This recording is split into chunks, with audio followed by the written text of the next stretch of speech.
Welcome back to All This Math. This is Professor Parker, and for this lesson, we're going to be solving a quadratic equation by the completing the square method.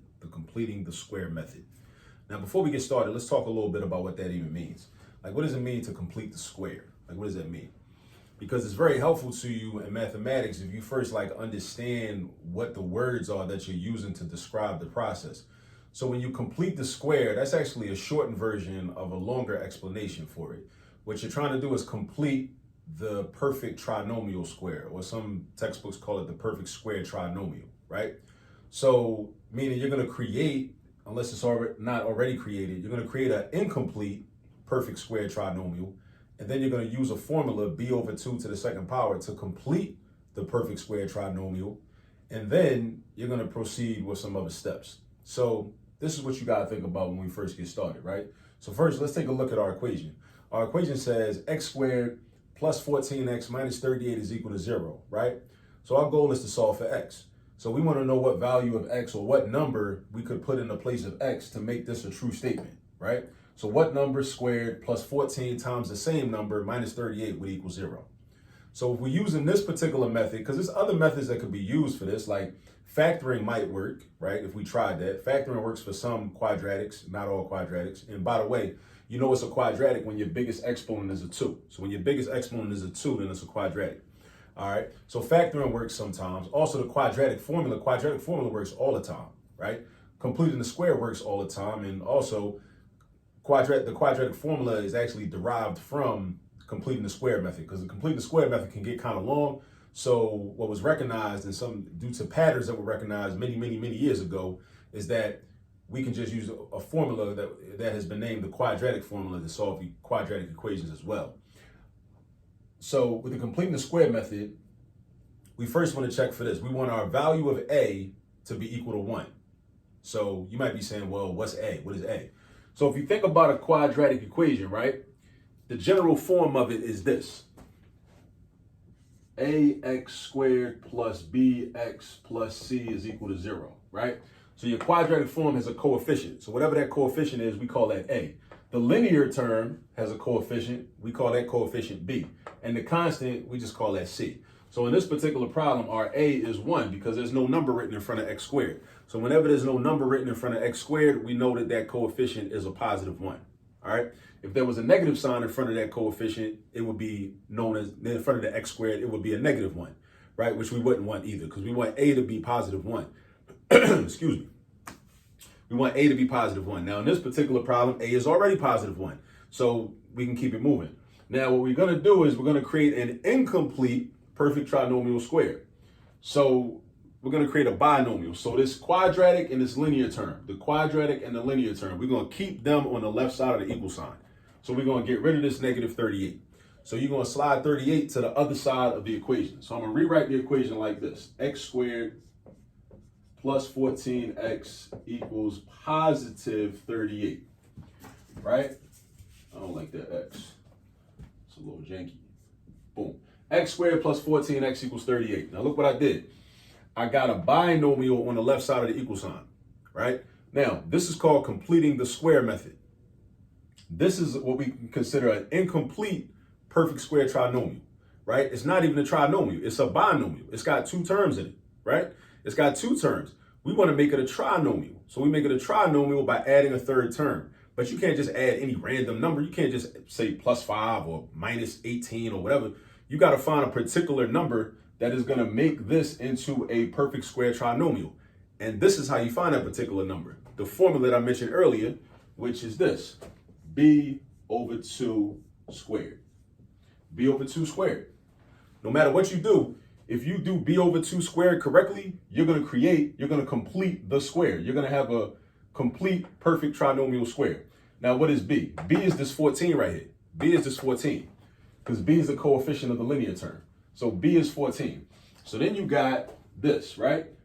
Equal sign 14 over 2 squared. You do your math, do the order of operations, right?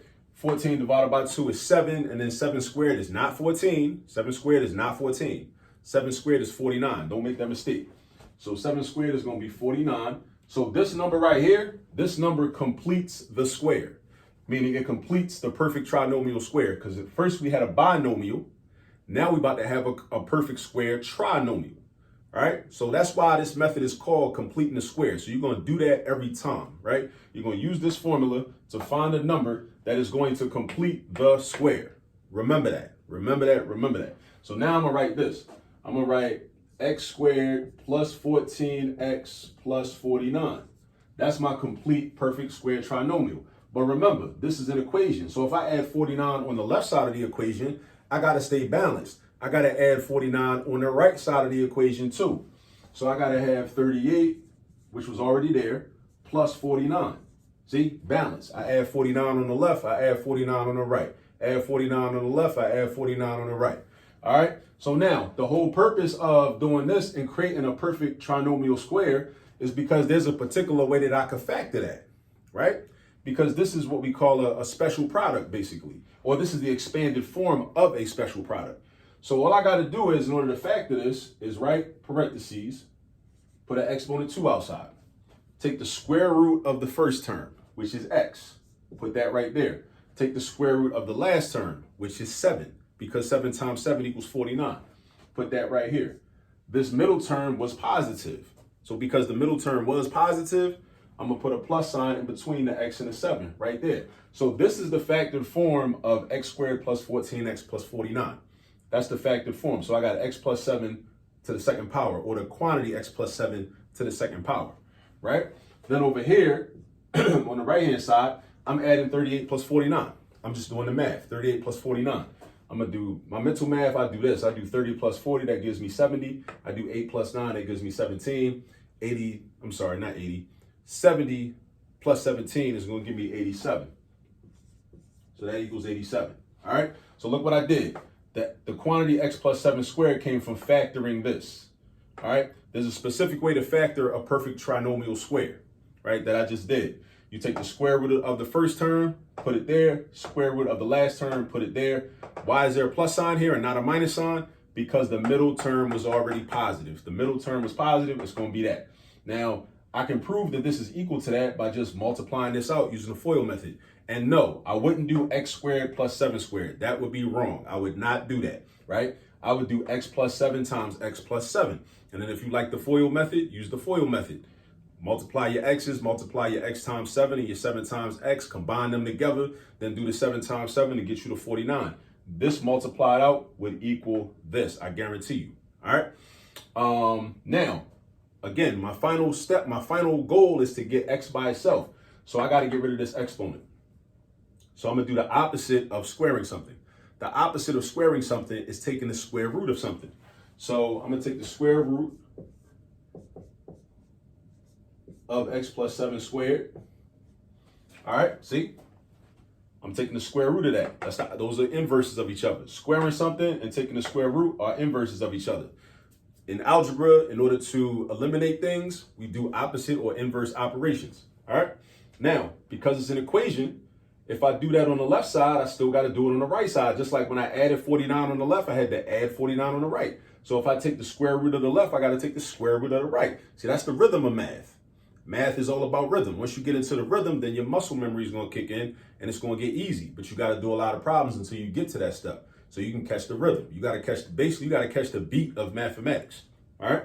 Now, I take the square root on the left. I take the square root on the right. So I write this. I do square root of 87. But look, it's something you got to beware of, right?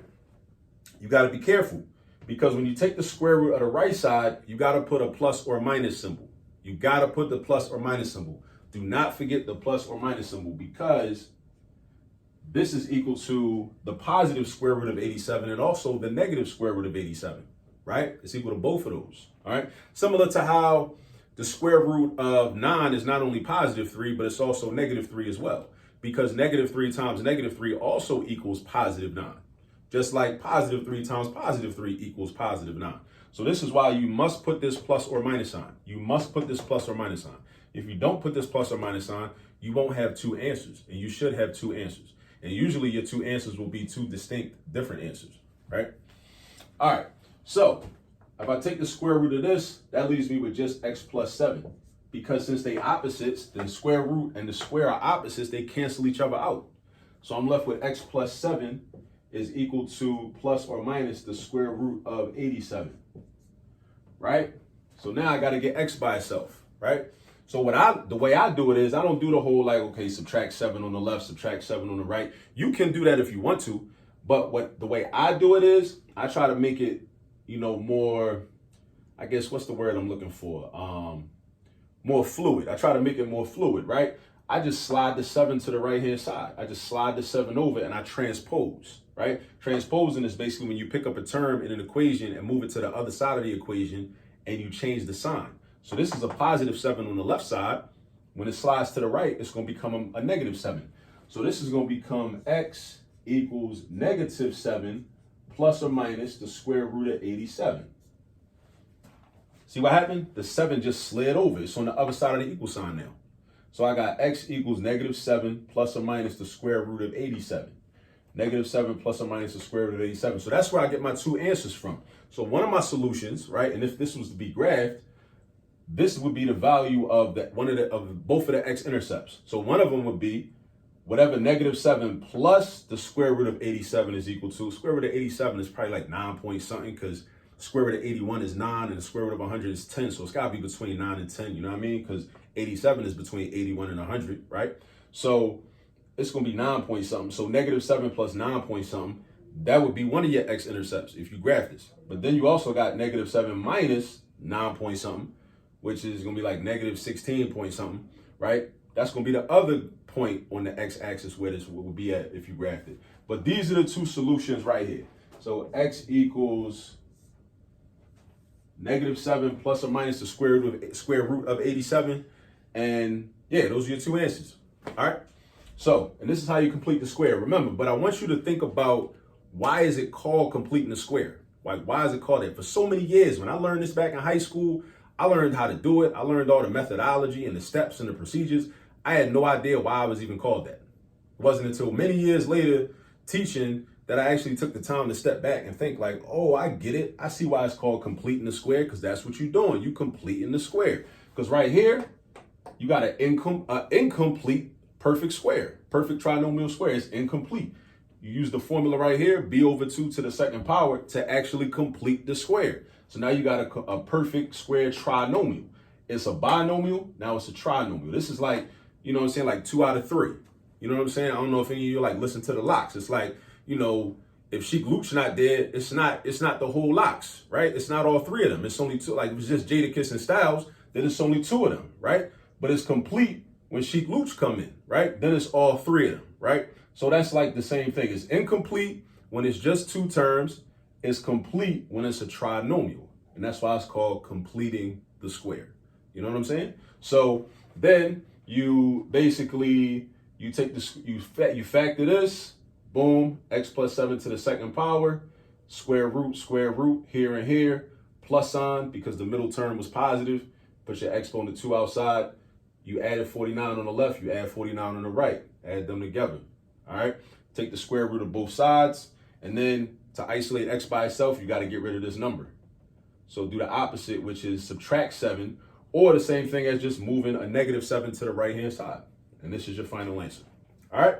Now, I showed you how to do it, right? Now, use this video as a guide to go do some more problems, right? Because the way you really learn math is by doing math. You got to do a bunch of problems.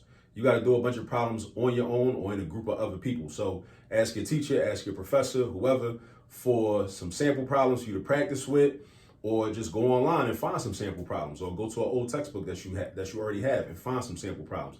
The way to learn math and master math is by practice. So go get some practice, and I'll catch up with you on the next video. Peace.